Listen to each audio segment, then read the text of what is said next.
Mayor Karachi और MD water corporation की हिदायत पर पानी चोरों के खिलाफ कार्रवाइयां तेज कर दी गईं। वाटर कॉरपोरेशन के एंटी थेफ्ट सेल ने कार्रवाई करते हुए मंगू पीर, जंजाल गोट, खैर आबाद और पीर आबाद में गैर कानूनी हाइड्रेंट मस्मार कर दिए गए। अब से कुछ देर कबल एहसन अब्बासी हमें आगाह कर रहे थे। जी बिल्कुल, chairman of water corporation MD की जानिब से जो है वो खुसूसी हिदायत जारी की गई हैं, जिसमें शहर के बेशतर मकामात पे कार्रवाइयाँ जो है वो तेज़ कर दी गई हैं पानी चोरों के खिलाफ। और बताया जा रहा है कि वो तमाम जो मुनज़्ज़म नेटवर्क चलाए जा रहे थे उनको जो है वो मुकम्मल मस्मार किया जाएगा। सुपरिटेंडेंट इंजीनियर हमारे साथ मौजूद हैं, उनसे जान लेते हैं। सर मुझे बताइएगा कौन कौन से मकामात पर कार्रवाइयाँ तेज़ की गई हैं? अस्सलाम वालेकुम। पहले तो बहुत शुक्रिया कि आपने मौक़िफ़ जानने की हमें कोशिश की है। ये हमारी पूरी टीम है, एंटी थेफ्ट की टीम ने एक हफ्ते से हमारा ड्राइव शुरू है, जो हम इलीगल हाइड्रेंट्स, इलीगल कनेक्शंस और सब सॉइल वगैरह जो भी इलीगल चल रहे हैं उनके खिलाफ ऑपरेशन कर रहे हैं, जिसमें हमारी टीम के इंचार्ज हैं, तो थेफ्ट सेल के इंचार्ज हैं मुश्ताक साहब, ये इसमें मौजूद हैं। इस ऑपरेशन के अंदर हमने ज़ेबू गोट है, अब पिछले हफ्ते से जो हम कर रहे हैं पूरी हमारी ड्राइव चल रही है, इसमें जंजाल गोट है, ज़ेबू गोट, जंजाल गोट ने ज़्यादा बड़ा ऑपरेशन किया, इसमें हमारे साथ रेंजर भी साथ थी, हमारे साथ पुलिस भी साथ थी। ज़ेबू गोट है और आपके जो है साइट सुपरवाइजर का इलाका है और औरंगी और बनारस वाला इलाका है, इन इलाकों में काफ़ी ऑपरेशन किए। और आप पीछे देख भी रहे, हम इनके साथ सामान जब्त करके, मशीनें जब्त करके काफ़ी नुकसान दिया है। अब मैं समझता ये हूँ कि इतना नुकसान हुआ है तो जिनका नुकसान हो गया है वो दोबारा शायद इस काम को अब नहीं करेंगे।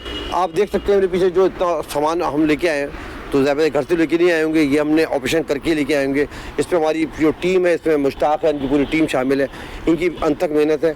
और ज़्यादा है हमें मेयर साहब और हमारे एमडी सैयद जनाब मोहम्मद सिद्दीकी साहब, अहमद अली सिद्दीकी साहब के हिदायत है कि ऑपरेशन तेज़ से तेज़ करो, डेली बुनियाद पे करो, सुबह शाम की बुनियाद पे करो, क्या ऑपरेशन सुबह भी होता है और रात में भी हो रहा है। और इंशाअल्लाह आज रात भी हमारा ऑपरेशन है और हब रिवर की तरफ हम ये ऑपरेशन करेंगे इंशाअल्लाह। दुआ करें वो कामयाब हो। ठीक है, बहुत शुक्रिया नाज़रीन। मेयर कराची और एमडी वाटर कॉरपोरेशन की हिदायत पे जो है वो कार्रवाइयाँ तेज़ कर दी गई हैं। जहाँ से इत्तलात मौसूल हो रही हैं वहाँ पर जो है वो कार्रवाइयाँ की जा रही हैं, वहाँ पे इस्तेमाल होने वाला सारा सामान जो है वो जब्त किया जाता है। ये मेरे कैमरामैन अगर आपको दिखाएं, ये तमाम पाइप जो है ये मुख्तलिफ मकामात पर सब सॉइल के नेटवर्क में इस्तेमाल हो रहे थे, इनकी मदद से पानी चोरी हो रहा था। बेशतर मशीनरी और पम्प जो उठाए गए हैं, जब्त किए गए हैं, वो गैर कानूनी हाइड्रेंट चलाए जा रहे थे, चाहे वो मीठे पानी से चलाए जा रहे हो, चाहे वो सब सॉइल ज़ेर ज़मीन से पानी निकाल के टैंकर्स की मदद से फ़रोग किया जा रहा है। और साथ साथ जो है वो शहर के मुख्तलिफ मकामात पे ड्राइव जारी है, जहाँ से गैर कानूनी तरीके से पानी भर के टैंकर फ़रोग करने जा रहे होते हैं, उन टैंकर्स को भी जो है वो कानून के कठेरे में लाया जा रहा है। जी, कराची में सड़कें तबाही का मंजर पेश करने लगी। शहर की मुतादिद सड़कें टूट फूट का शिकार, इंतजामिया गायब। कोरंगी ज़िया कॉलोनी की मेन सड़क टूट फूट का शिकार है। मुमताज़ सिटी वहीं पर मौजूद है, उनसे तफसीलात जान लेते हैं। बताइएगा मुमताज़।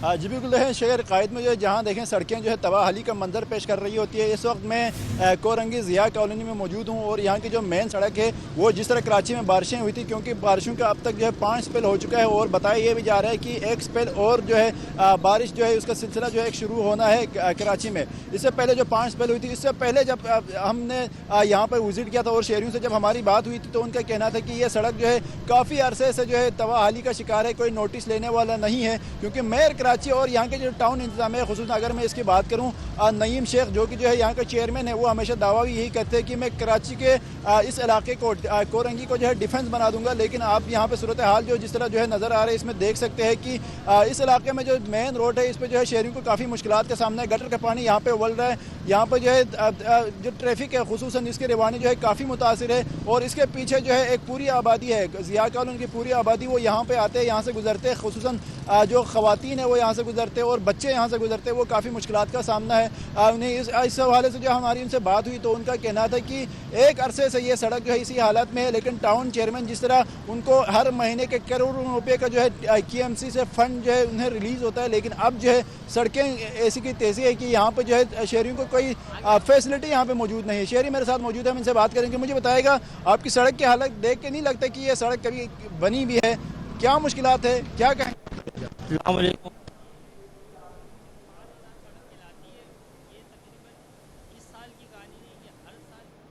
दोनों खास करके रोड भर जाता है, हो जाता है। कराची हो में जाता है, सड़कें लेडीज से तबाही गिरती का है, मंजर पेश करने लगी हैं। शहर की मुतादिद सड़कें टूट फूट का शिकार हैं, जबकि इंतज़ामिया मंजर आम से गायब है। कोरंगी ज़िया कॉलोनी की मेन सड़क टूट फूट का शिकार है। कराची में सड़कें तबाही का मंजर पेश करने लगी हैं। इस पर तफसीलात से आगाह करे थे मुमताज़ शकरी, आपका बहुत शुक्रिया। कराची में एक और अनोखा वाक़या, शहर में इंतज़ामिया ने जाली सीमेंट बनाने वाली फैक्ट्री पकड़ ली। खुफिया इत्तला पर कोरंगी में जाली सीमेंट बनाने वाली फैक्ट्री पर कार्रवाई की गई। 8 अफराद को गिरफ्तार करके पुलिस के हवाले कर दिया गया। जी बिल्कुल, आपको बताएं कि कराची में एक और अनोखा वाक़या देखने में आया है। शहर में इंतज़ामिया ने जाली सीमेंट बनाने वाली फैक्ट्री पकड़ ली। खुफिया इत्तला पर कोरंगी में जाली सीमेंट बनाने वाली फैक्ट्री पर कार्रवाई की गई। 8 अफराद को गिरफ्तार करके पुलिस के हवाले कर दिया गया। अबरुचि अशरफ खान हमारे साथ हैं, अपडेट कीजिएगा। जी देखा जाए, कराची में एक और अनोखा वाकया रूनुमा हुआ है। शहर में इंतजामिया ने जाली सीमेंट बनाने वाली फैक्ट्री पकड़ ली है।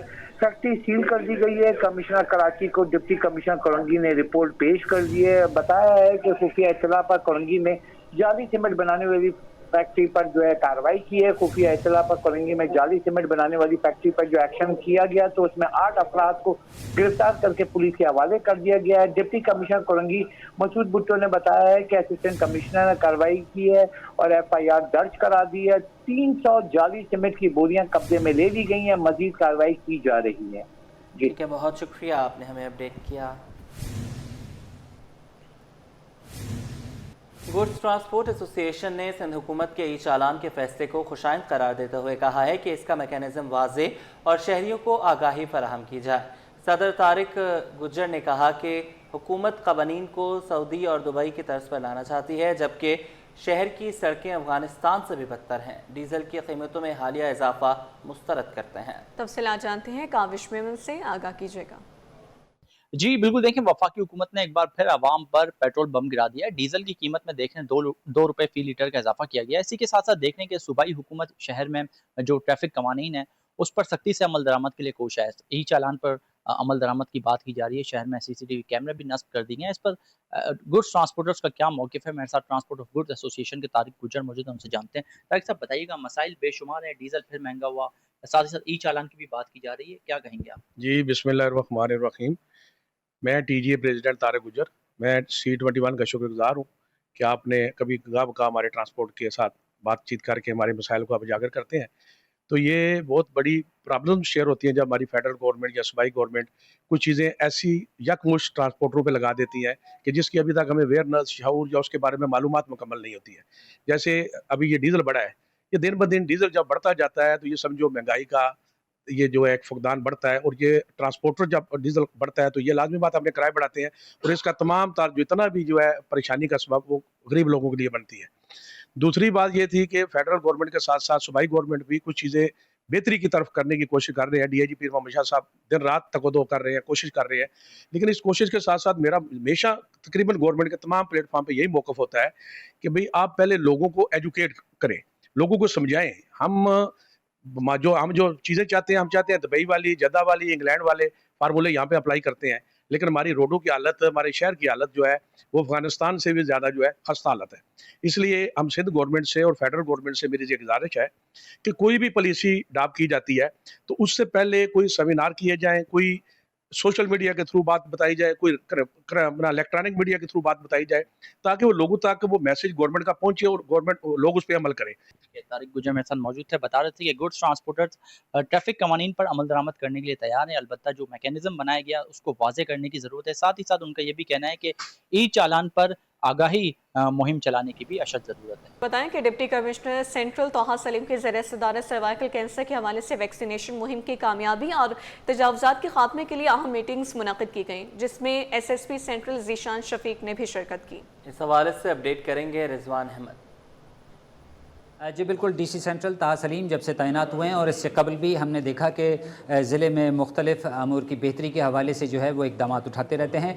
आज 2 अहम मीटिंग जो है इनकी जानिब से तलब की गई थी, इनकी ज़ेर सदारत हुई। एक सर्वाइकल कैंसर के हवाले से आवाम में अवेयरनेस और ज़्यादा से ज़्यादा लोगों तक अप्रोच करने के हवाले से मीटिंग तलब की गई थी, जबकि दूसरी अहम तरीन मीटिंग तजावुज़ात के खात्मे के हवाले से थी। हमारे साथ मौजूद हैं, इनसे बात करते हैं। बहुत शुक्रिया सर। सर्वाइकल पेन के जो कैंसर है उसके हवाले हवाले से क्या इकदाम उठाने की ज़रूरत है, क्या तय हुआ? ये कैंपेन पंजाब और सिंध में इस साल हो रही है और पहली दफ़ा हो रही है, जिसके अंदर सर्वाइकल कैंसर जो सबसे ज़्यादा मौलिक कैंसर है बच्चियों में होता है ये, और इसके अंदर मोर्टेलिटी रेट बहुत ज़्यादा हाई है और अमवात बहुत ज़्यादा होती हैं, और दूसरा सबसे कॉमन कैंसर है बच्चियों में। तो ये इसके लिए हुकूमत पाकिस्तान ने पहली दफ़ा ये वैक्सीन अनाउंस की है, जो कि 9 से 14 साल की बच्चियों में लगाई जाएगी, और ये आपको सेव करती है इस तरह के किसी भी कैंसर से और इन द फ्यूचर। तो आपको पता है कि ये कैंसर एक बहुत ही तकलीफ़देह बीमारी है और इसका इलाज भी बहुत तकलीफ़देह है, तो उससे बचने के लिए अगर हमारे पास एक आसान चीज़ मौजूद है, अवेलेबल है, तो उसका फ़ायदा उठाना चाहिए। तो मैं पेरेंट्स से रिक्वेस्ट करूँगा कि वो अपने बच्चियों में ज़रूर ये वैक्सीन लगवाएं, ट्रस्ट करें गवर्नमेंट को, और इसके अंदर कोई नुकसान नहीं है, और बच्चियों को बचाएं अपने। अच्छा, ये भी बता दीजिएगा कि एंटी इंक्रोचमेंट के हवाले से आपकी काविशें हम देख रहे हैं कि तवील अरसे से जारी हैं, लेकिन नतीजा जो है जो आप एक्सपेक्ट कर रही है आवाम वो मिल नहीं पा रहा, और कंप्लेन भी जो है ज़्यादातर KMC के महकमा एंटी इंक्रोचमेंट के हवाले से पब्लिक करती है। तो इसके ख़ात्मे के लिए और मौसर अंदाज में कंपेन चलाने के हवाले से क्या हिकमत अमली आपने अपनाई है? हाँ, बिल्कुल आप सही कह रहे हैं। जिस तरीके से आवाम को हमें एंटी इन्क्रोचमेंट दिखानी चाहिए वो नहीं हो रही, लेकिन कुछ चीज़ें बहुत बेहतर हो गई हैं। उसमें से ये है कि अगर सामान कॉन्फिस्केट होता है तो हम वापस नहीं करते, उससे फ़र्क पड़ना शुरू हुआ है। कुछ दुकानें हमने सील भी की हैं रिसेंटली, काफ़ी मशहूर दुकानें भी सील की, और आज हम बैठे हैं, पूरी पुलिस की लीडरशिप हमारे साथ बैठी है। सर जोड़ के बैठने का मकसद ये है कि हम इंश्योर कराएँ कि जो हम एंटी इन्क्रोचमेंट कर रहे हैं वो दोबारा वापस ना आए, और इसमें पुलिस का रोल, लीड का रोल होगा कि एक दफ़ा जब कोई क्लियर हो गई तो हम वो चीज़ हैंड ओवर कर देंगे वो, और फिर पुलिस ने मेंटेन करना है कि वहाँ पे चीज़ें दोबारा ना आए। सर आप भी बताइएगा कि एंटी इंक्रोचमेंट के हवाले से जो है वो नई हिकमत अमली क्या है? जी बिल्कुल, एडमिनिस्ट्रेशन ने DC साहब की सरबराही में एक अच्छी हिकमत अमली तैयार की है कि जो ये इंक्रोचमेंट हटा के उसको वापस ना आने दिया जाए। तो उसमें जो भी पुलिस की सपोर्ट इनको चाहिए इंशाल्लाह उसको हम करेंगे, और इसी हवाले से आज कोऑर्डिनेशन मीटिंग है ताकि ये अच्छे कोऑर्डिनेटेड एफर्ट के साथ इस पे काम हो सके। बिल्कुल, कोऑर्डिनेशन की बेहतरी ही जो है वो मसाइल का हल है, और इस हवाले से आज जो मीटिंग हुई हैं उसमें भी इस बात का जो है आयदा किया गया है कि तमाम डिपार्टमेंट्स जो है वो मिलकर ज़िले में मुख्तलिफ़ अमूर और ख़ास तौर पर तजावीज़ात के ख़ात्मे की बेहतरी के लिए काम करेंगे। जी अभी आपको बताएं, गवर्नर पंजाब सरदार सलीम हैदर से ईदी फाउंडेशन के चेयरमैन फैसल ईदी की मुलाकात हुई है। गवर्नर पंजाब ने सैलाब में ईदी फाउंडेशन की रेस्क्यू और रिलीफ सरगर्मियों को सराहा है। गवर्नर पंजाब सरदार सलीम हैदर से ईदी फाउंडेशन के चेयरमैन फैसल ईदी की मुलाकात हुई है। मज़ीद तफसीलात जान लेते हैं मुबश्शिर हुसैन से। मुबश्शिर, मुलाकात का अहवाल बताइएगा। जी बिल्कुल, जैसे कि आज जो है वो गवर्नर पंजाब हैं सरदार हैदर, उनकी जो है उनसे ईदी फाउंडेशन के चेयरपर्सन हैं फैसल ईदी, उनकी मुलाकात हुई है। चेयरपर्सन हैं फैसल ईदी, उनकी मुलाकात हुई। इस मौके पर डॉक्टर सईद इलाही चीफ एडवाइज़र ईदी फाउंडेशन समेत ईदी के रज़ाकार भी मौजूद थे। गवर्नर पंजाब ने सैलाब में ईदी फाउंडेशन के रेस्क्यू और रिलीफ सरगर्मियों को सराहाया। फैसल ईदी से मुलाकात का मकसद सैलाब में ईदी रज़ाकारों की हौसला अफजाई करना था। जी ठीक है, बहुत शुक्रिया मुबश्शिर अपडेट करने के लिए। Welcome back. ब्रेक के बाद आपको बताएं कि अक़वाम मुत्तहिदा पाकिस्तान के ज़राई शुबे की तरक्की के लिए सरगर्म। अक़वाम मुत्तहिदा फूड एग्रीकल्चर ऑर्गेनाइजेशन के provisional communication head Asad Ali का कहना है कि बलूचिस्तान में 30 मिलियन यूरो फंड से ज़राअत और आपाशी को फ़रोग़ दिया जा रहा है। वसीम इफ्तिखार से तफसीलात लेंगे, बताइएगा। आज बिल्कुल अक़वाम मुत्तहिदा का इदारा जो है वो भी पाकिस्तान के अंदर ज़राअत के शुबे को फ़रोग़ देने के लिए काम कर रहा है, और इसकी जो मिसाल है वो ये है कि जो एक्सपो सेंटर में डेट पाम फेस्टिवल में जो बलूचिस्तान की खजूरें यहाँ पे मुतारिफ़ कराई गई हैं, और उसके साथ साथ हम देख रहे हैं कि ना सिर्फ खजूरें बल्कि दीगर जो बाय प्रोडक्ट्स हैं वो यूनाइटेड नेशंस की जो यहाँ पर काम कर रहा है उसकी जो है वो मिसाल पेश करती हैं। इस वक्त मेरे साथ मौजूद हैं अक़वाम मुत्तहिदा के फूड एंड एग्रीकल्चर ऑर्गेनाइजेशन के provincial communication head Asad Ali साहब। असद साहब, क्या कहेंगे किस तरीके से यूनाइटेड नेशन पाकिस्तान के अंदर काम कर रहा है ज़राअत को फ़रोग़ देने के लिए? क्या आपके नेचर ऑफ वर्क हैं यहाँ पे? यहाँ पे आज हम बलूचिस्तान से 18 डेट ग्रोअर्स को लेके आए हुए हैं, जिनकी सारी फंडिंग जो है वो यूरोपियन यूनियन का एक प्रोजेक्ट है revival of Balochistan water resources programme, उसके तहत हुई है। इस प्रोजेक्ट के ज़रिए बलूचिस्तान के अंदर डिफरेंट वैल्यू चेन जिसमें डेट है, ऑनियन है और ग्रेप्स हैं, उनको हम प्रमोट कर रहे हैं, सस्टेनेबल एग्रीकल्चर की तरफ लेके जा रहे हैं। यहाँ पे जो फार्मर्स को हम लेके हैं ये सारे डेट के हैं, और यहाँ लाने का मकसद क्या है कि उनकी मार्केट लिंकेजेस डेवलप किए जाएँ, उनकी एक्सपोर्ट पोटेंशियल को बढ़ाया जाए, उनको पैकेजिंग, उनको मार्केटिंग सिखाई जाए। ये जो प्रोजेक्ट है ये यूरोपियन यूनियन का फंडेड प्रोजेक्ट है 30 मिलियन यूरो का, और इस प्रोजेक्ट में ना सिर्फ हम एग्रीकल्चर को सस्टेनेबल तरीके से आगे लेके जाने की कोशिश कर रहे हैं, बल्कि इसके साथ साथ बलूचिस्तान का जो ट्रेडिशनल सिस्टम है वाटर का, जिसको कारेस कहते हैं, हम उनको भी रिहेबिलिटेट कर रहे हैं। इसमें सबसे ज़्यादा पोटेंशियल जो बलूचिस्तान में है ना वो है हमारे डेट्स में, इसके साथ साथ ऑलिव का भी है। तो FAO बलूचिस्तान में ऑलिव की ग्रोथ को बहुत प्रमोट कर रही है। FAO जो है वो ग्रोथ इसलिए प्रमोट कर रही है क्योंकि वहाँ वाटर रिसोर्सेज कम है, और डेट्स हों या ऑलिव हों इसके लिए पानी कम चाहिए होता है। तो हम उन क्रॉप्स की तरफ लेके जा रहे हैं जो लो डेल्टा क्रॉप्स होती हैं, यानी कि पानी का यूज़ कम करती हैं। Growth in terms of grapes और इन टर्म्स ऑफ डेट्स बहुत ज़्यादा पोटेंशियल है।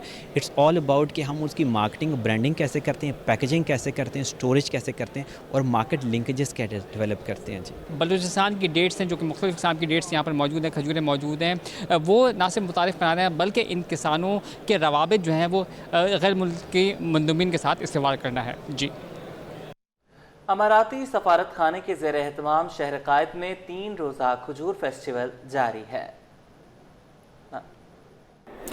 बिल्कुल जी, देखें शहर कायद में मुत्तहदा अरब इमारात एम्बेसी इस्लामाबाद के ज़ेर एहतमाम 3 रोज़ा खजूर फेस्टिवल जो है वो उसका एहतमाम जो है वो किया गया है, और जिसमें अरब ममालिक की वो खजूर यहाँ पर नुमाइश के लिए पेश की गई है जो कि अमूमन तौर पर पाकिस्तान में हमें देखने को नज़र नहीं आती है। मुत्तहदा अरब इमारात के एक नुमाइंदे इस वक्त हमारे साथ मौजूद हैं, इनसे आपकी बात कराते हैं। Sir, thank you so much, we are glad to see this wonderful festival. Sir, what would you like to say regarding this, regarding the dates, regarding the speciality, and UAE is a huge place, so where did you farm this dates? Thanks a lot. My name is Engineer Mohammed Shamsi Al-Awadi from United Arab Emirates, from Date Palm Friend Association in United Arab Emirates, and we are very happy to be in the second festival of Pakistan, and we'd like to thank them for good organizing this festival, and also the hospitality of Pakistan people, and we'd like also to thank Khalifa for International Date Palm International and Innovation, Agriculture Innovation for organizing this festival in Pakistan, because we have very good cooperation between United Arab Emirates and Pakistan. And we are here as a Date Farm Friend Society. We are participating for the second time in Pakistan. And what I saw that there is a lot of variety of dates in Pakistan. And we know that Pakistan is the 5th country in the world for producing and production of the date palm, the date in the farm. Thank you so much. मुत्तहदा अरब इमारात के नुमाइंदे इस वक्त हमारे साथ मौजूद थे। मुख्तलिफ इक़साम की खजूरों के हवाले से उन्होंने बताया कि किस तरीके से खजूर, वहाँ की अरब ममालिक की खजूर जो है वो अपनी नुमाया एक हैसियत, एक मुकाम रखती है, और कितनी मतलब अनकाउंटेबल खजूर की वैरायटी जो है वो पाई जाती है। और इनका ये कहना था कि खजूर सिर्फ खाने के हद तक ही नहीं है, बल्कि खजूर का जो बीज है उसको भी आप रिसाइकिल कर सकते हैं, उसको दवाइयों के तौर पर जो है वो यूज़ किया जा सकता है और उसका भी इस्तेमाल किया जा सकता है। और इसी तरीके से मुत्तहदा अरब इमारात एम्बेसी इस्लामाबाद के ज़ेरे एहतमाम ये जो खजूर फेस्टिवल है 3 रोज़ तक ऐसे ही रंगीनियों के साथ जारी व सारी रहेगा। जी, बहुत शुक्रिया ज़ुबैर राशिद, आप हमें अपडेट कर रहे थे। आगे बढ़ें, आपको बताएं कराची में फिर बारिश, रिमझिम ने मौसम खुशगवार बना दिया। बूंदाबांदी से दर्जा हरारत कम और सुहाना हो गया है। शारा फैसल, राशिद मिन्हास रोड, नागन चौरंगी, गुलशन इकबाल और गुलशन जमाल समेत कई मकामात पर हल्की बारिश। Gulistan Jauhar, Guru Mandir, M A Jinnah road, old city area, Korangi में मौसम खुशगवार हो गया है। मज़ीद जान लेते हैं राहील बेग से, बताइएगा राहील। आज कराची में जुज़वी तौर पर मतला अबर आलूद रहा और कराची के बेशतर इलाकों में कहीं हल्की और तेज़ बारिश भी देखने में आई। वक्फे वक्फे से बूंदाबांदी का सिलसिला जारी है, जिसके बायस से कराची का मौसम मज़ीद हसीन और खुशगवार हो चुका है। कराची की दर्जा हरारत की बात करें तो इस वक्त कराची का मौजूदा दर्जा हरारत 27 डिग्री सेंटीग्रेड है, जबकि महसूस 32 डिग्री सेंटीग्रेड किया जा रहा है, जबकि 15 किलोमीटर फी घंटा की रफ्तार से हवाएं चल रही हैं। समंदरी हवाएं बहाल हैं, जिसकी वजह से कराची का जो मौसम है उसका दर्जा हरारत कम होने लगा है और पिछले दिनों होने वाली बारिशों के बाद कराची में एक बार फिर दर्जा हरारत बढ़ने लगा था, मगर 15 सितंबर के बाद से मौसम यकसा तौर पर तब्दील नजर आता है और कराची में बादल छाए रहने की वजह से और तेज़ हवाओं की वजह से मौसम खासा खुशगवार हो गया है। अगर कराची के बिल्कुल जी, और इससे शहरी कराची के जो वासी हैं वो भी खुशी का इजहार कर रहे हैं। महकमा मौसमियात ने आइंदा दिनों में इसी तरह से मौसम रहने की पेशगोई की है। जी ठीक है, बहुत शुक्रिया, आपने हमें अपडेट किया।